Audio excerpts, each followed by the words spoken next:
I've got two balloons here. This one goes up. This one, oh, goes down. What's going on?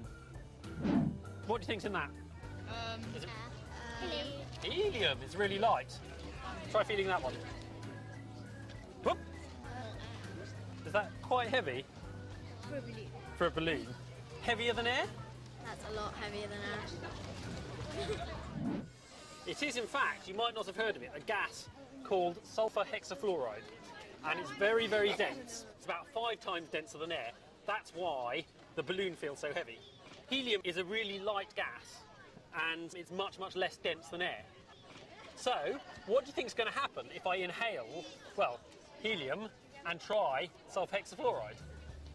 Let's see. Now, I'm going to take a couple of deep breaths at the start because it's quite dangerous, so don't do this at home.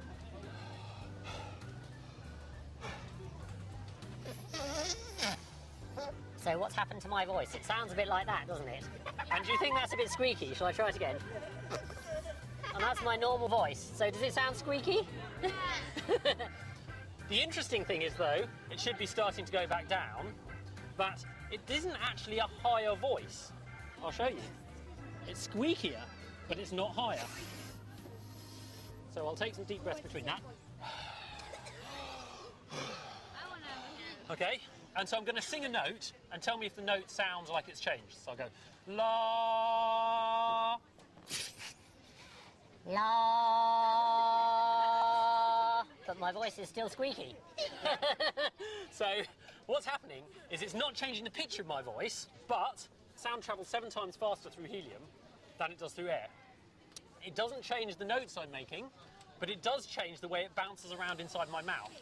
The harmonics, they're called, and that makes a different noise. It accentuates the high bits and not the low bits. So what do you think will happen when I inhale this? And now my voice sounds a bit like that, which is a much deeper, isn't it? And I sound a bit like a Bond villain, Dr. Evil. Oh. There we go.